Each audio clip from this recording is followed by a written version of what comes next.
We lived in the same city, same streets, same economy, same opportunities, but 10 years later, we did not have the same lives.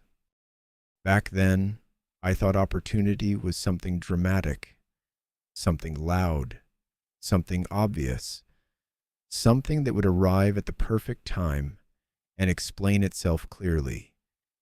It usually didn't. Let me tell you a story. John always saw opportunities, new businesses, new deals, new people. John was not smarter than everyone else, but he was always looking. That was the difference. When most people walked into a room, they saw furniture. John saw leverage, commission, possibility. At that stage of my life, I thought John was just lucky. Now, I know he was doing something much more annoying. He was paying attention. Tom did not see opportunities. He saw risk. He saw problems. He saw reasons why something wouldn't work. Tom was not lazy. Tom was not stupid. Tom was careful. And sometimes, being too careful looks exactly like standing still. One day, during a lunch break, I was having coffee with Tom. It was a weekday. Just a short pause in the middle of the day. I told him about something I had seen. I came across something, I said. A small shop just outside the city. Tom looked at me. What kind of shop? It's for sale, I said.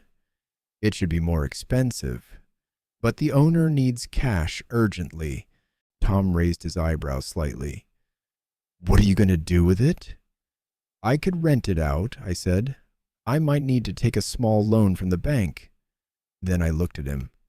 You know these things. What do you think?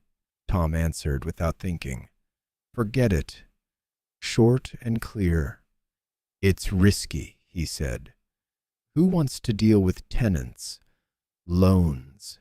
Then he took a sip of his coffee. I'm actually thinking about changing my car, he said. It's getting old. He looked at me. You should get one too.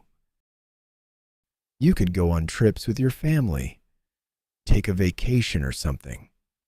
I listened to him, and in that moment, something became very clear. Tom was not negative. He wasn't jealous. He was just seeing the world the same way he always had. I wasn't. After that moment, there was only one question in my mind. Not, is this risky? But, is this an opportunity? That night, I talked to Olivia. I told her about the shop, the numbers, the details. This time, the conversation felt different, calmer, clearer. Olivia listened. There was a long silence. Then she said, if it's a risk we can control, we can try. That was a yes. And at that point, I decided. It was a small step, but it was real. I bought the shop. At first, it was uncomfortable. There was debt, uncertainty. But after a while, the shop was rented out, and something interesting happened. The loan started paying itself, and over time, it even started producing a small surplus. That's when I understood something. Small opportunities work quietly. For many years, I didn't see opportunities either. I saw my job. I saw my salary. I saw my bills. That was my world. Then something changed. I started asking a different question. Not, is this risky, but is this an opportunity? That question changed everything. I went back to Warren. I told him about the shop. He listened. Then he smiled slightly. Good, he said. You're moving in the right direction. Then he added, most people underestimate small opportunities. They don't look big, but they grow over time. Then, as always, he kept it simple. Poor people look for entertainment. Workers look for salary. Businessmen look for deals. Investors look for assets. Everyone sees what they are trained to see. Opportunities are always there, Michael, but you won't see them until you become the kind of person who looks for them. Successful people see what others ignore, and they go after it. Big opportunities are rare. Small opportunities are everywhere, but small opportunities only change your life if you take them seriously.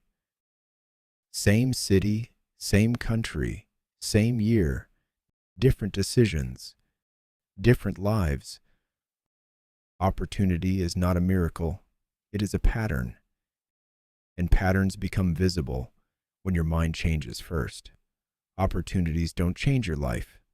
The decisions you make when you see them do. Hello, everyone. Before closing this episode, there are a few things I would like to share with you. The story I told you today was never really just about a small shop, because over the years, I started realizing something. Some people were simply working, and some people were building systems that worked over time. And honestly, when I was younger, I never truly understood what that meant. I thought income only came from working, from salaries, from hours, from overtime. But over time, one of the most important things that makes a difference in life started catching my attention. Most people were working for money, and in some people's lives, money was working for them. When I started researching what those people were doing differently, one of the critical things that kept appearing in front of me was this: the real estate sector. Because in America, real estate is not just about houses. It is one of the quiet engines of the economy. By the end of 2025, the real estate, rental, and leasing sector in the United States is expected to make up approximately 13.7% of the GDP. In other words, nearly 1 out of every $7 in the American economy is directly connected to this sector.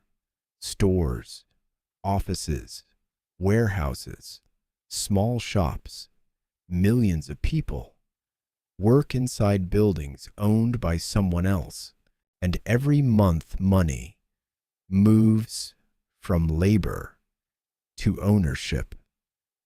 When I was younger, I couldn't see this because the only thing I had been taught my whole life was how to become a good employee.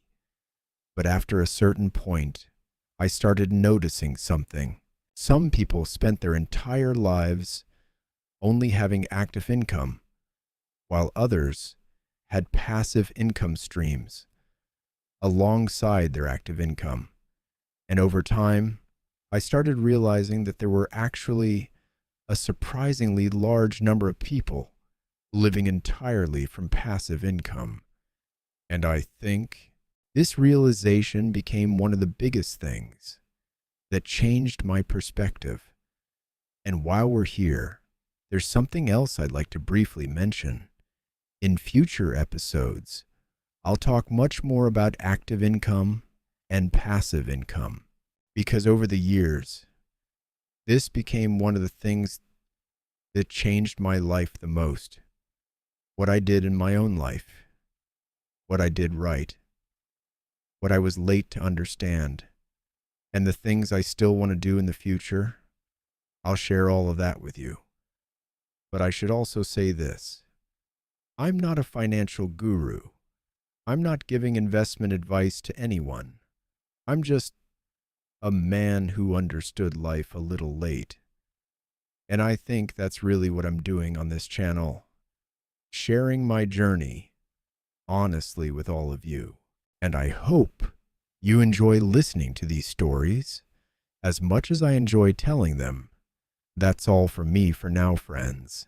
See you in the next episode. Goodbye.